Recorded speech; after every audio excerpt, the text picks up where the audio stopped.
ഏവരും കാണാൻ കാത്തിരുന്ന ഒരു എപ്പിസോഡായിരുന്നു കഴിഞ്ഞ വീക്കെൻഡ് എപ്പിസോഡ്. സിബിൻ ആർമിക്ക് മാത്രമല്ല ജാസ്മിൻ ആർമിക്കും വലിയ ക്ഷീണം നൽകിയ എപ്പിസോഡാണ് കഴിഞ്ഞ ദിവസത്തെ. ഏവരും പ്രതീക്ഷിച്ചതുപോലെ തന്നെ സിബിൻ ജാസ്മിൻ വഴക്ക്, ജിൻഡോയുടെ ക്യാപ്റ്റൻസി, പവർ ടീമിന്റെ പ്രവർത്തനങ്ങൾ, ജാസ്മിന്റെ ഹൈജീൻ, മൈക്ക് ധരിക്കാത്ത വിഷയം, ജാസ്മിന്റെ മോശമായ വാക്കുകൾ തുടങ്ങിയവയെല്ലാം വീക്കെൻഡ് എപ്പിസോഡിൽ ചർച്ചയായി. പവർ ടീമിന്റെ പ്രവർത്തനങ്ങളെ കുറിച്ച് ചർച്ച ചെയ്തുകൊണ്ടാണ് ലാലേട്ടൻ ശനിയാഴ്ചത്തെ എപ്പിസോഡ് തുടങ്ങിയത്. പവർ ടീം ഡെൻ റൂം പൂട്ടിയതും പവർ ടീമിനെ റൂമിൽ ബിഗ് ബോസ് പൂട്ടിയതുമെല്ലാം ചോദ്യം ചെയ്തു. പവർ റൂം പൂട്ടാൻ ആവശ്യപ്പെട്ടത് ബിഗ് ബോസിനെ പരീക്ഷിക്കാനാണോ എന്നാണ് ലാലേട്ടൻ ചോദിച്ചത്. സിബിൻ ജാസ്മിനെതിരെ മോശമായ രീതിയിൽ ആംഗ്യം കാണിച്ചത് അതിശക്തമായ രീതിയിൽ തന്നെ ലാലേട്ടൻ അത് ചോദ്യം ചെയ്യുകയും പണിഷ്മെന്റ് നൽകുകയും ചെയ്തു. പണിഷ്മെന്റിന്റെ ഭാഗമായി സിബിൻ നേരിട്ട് അടുത്തയാഴ്ചയിലെ നോമിനേഷനിലെത്തുകയും സിബിനെ പവർ ടീമിൽ നിന്ന് പുറത്താക്കുകയും ചെയ്തു. മാത്രമല്ല, ഹൗസിൽ മോശമായ ഭാഷ ഉപയോഗിക്കുന്നതിന്റെ പേരിൽ ജാസ്മിനും അടുത്തയാഴ്ചത്തെ നോമിനേഷനിലെത്തി.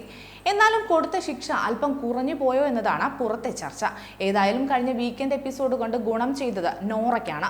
എല്ലാവരും ഒരുപാട് അവഗണിച്ച നോറയ്ക്ക് ഒരു ആശ്വാസവും സമാധാനവും ഒക്കെയാണ് ലാലേട്ടന്റെ എപ്പിസോഡിലൂടെ ലഭിച്ചത്.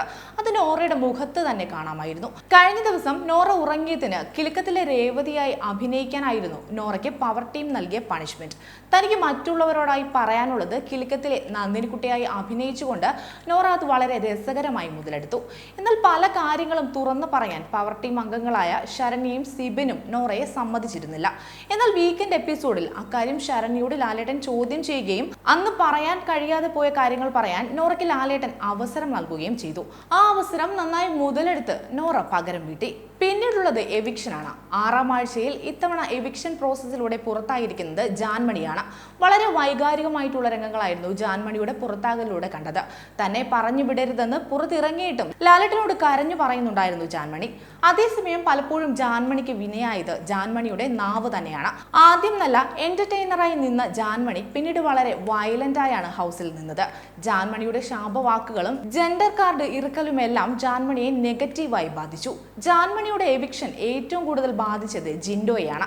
കാരണം ജിൻജാൻ കോംബോയാണ് ജാൻമണിയുടെ എവിക്ഷനിലൂടെ ഇല്ലാതായത്. ലാലേട്ടൻ അടുത്തതായി ചോദ്യം ചെയ്തത് ജാസ്മിന്റെ ഹൈജീന്റെ വിഷയമാണ്. ബിഗ് ബോസിനകത്തും പുറത്തും ഒരുപോലെ ഏറെ ചർച്ചയായ ഒന്നായിരുന്നു ജാസ്മിന്റെ ഹൈജീൻ. ബാത്റൂമിലടക്കം ജാസ്മിൻ ചെരുപ്പിടാതെ പോകുന്നത് ജിൻഡോ അടക്കമുള്ള മത്സരാർത്ഥികൾ ചോദ്യം ചെയ്ത കാര്യമാണ്.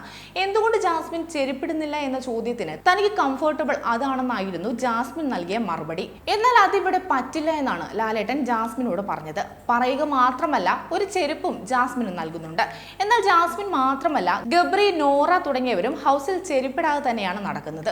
അതോടെ താൻ മാത്രമല്ല ചെരുപ്പിടാത്തതെന്നും തന്നെ മാത്രം എന്തുകൊണ്ടാണ് ടാർഗറ്റ് ചെയ്തതെന്നുമാണ് ജാസ്മിൻ ചോദിച്ചത്. ചെരുപ്പിടാതെ നടക്കുന്നത് മാത്രമല്ല, ജാസ്മിൻ ജയിലിൽ കിടന്നപ്പോഴും ജിൻഡോയെ പ്രൊവോക്ക് ചെയ്തതുകൊണ്ട് വളരെ മോശമായ രീതിയിൽ സംസാരിച്ചതും ജയിലിലെ നിയമങ്ങൾ പാലിക്കാത്തതുമെല്ലാം ലാലേട്ടൻ സംസാരിക്കുകയും പുറത്തതൊക്കെ നെഗറ്റീവായി പോയിട്ടുണ്ട് എന്ന് പറയുകയും ചെയ്തു. അതെല്ലാം ചൂണ്ടിക്കാണിച്ചുകൊണ്ട് തന്നെ ജാസ്മിനെ ഡയറക്റ്റ് നോമിനേഷനിലേക്ക് ഇടുകയായിരുന്നു. അടുത്തത് ക്യാപ്റ്റന്റെ പ്രവർത്തനങ്ങളെ കുറിച്ചായിരുന്നു ലാലേട്ടന്റെ അടുത്ത ചോദ്യം. ജിൻഡോയുടെ ക്യാപ്റ്റൻസി ഒരു ഫ്ലോപ്പ് ആണെന്നും പവർ ടീമിന്റെ കയ്യിലെ കളിപ്പാവയായിരുന്നു ജിൻഡോയെന്നുമാണ് സഹ മത്സരാർത്ഥികളുടെ അഭിപ്രായം. എന്നാൽ ഇത് സഹ മത്സരാർത്ഥികളുടെ മാത്രമല്ല, പുറത്ത് പ്രേക്ഷകരുടെയും അഭിപ്രായം തന്നെയായിരുന്നു.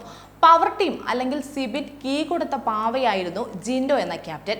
ജിൻഡോ ജാസ്മിനോട് പറഞ്ഞ കാലെ വാരി നിലത്തടിക്കുമെന്ന സ്റ്റേറ്റ്മെന്റ് പോലും സിബിന്റെ ഇൻഫ്ലുവൻസിൽ ഉണ്ടായതാണെന്ന് കഴിഞ്ഞ ദിവസം ഒരു വീഡിയോയിലൂടെ ലാലേട്ടൻ തന്നെ തെളിയിച്ചു.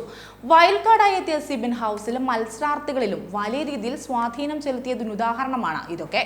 നെഗറ്റീവ് ആണെങ്കിലും ജാസ്മിൻ, ഗബ്രി കഴിഞ്ഞാൽ ഇപ്പോൾ ഏറ്റവും കൂടുതൽ വിജയ സാധ്യത പറയുന്ന മത്സരാർത്ഥി DJ സിബിനാണ്.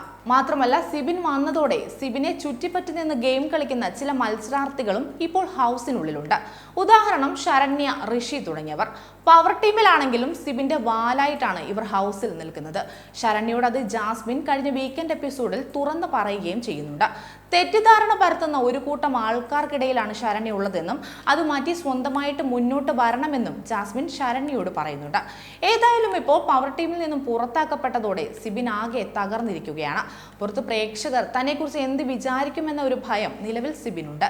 എന്നിരുന്നാൽ പോലും ടോപ്പ് 5-ൽ എത്താൻ സാധ്യതയുള്ള ഒരു മത്സരാർത്ഥിയായിട്ട് തന്നെയാണ് സിബിനെ ഇപ്പോഴും പ്രേക്ഷകർ കാണുന്നത്.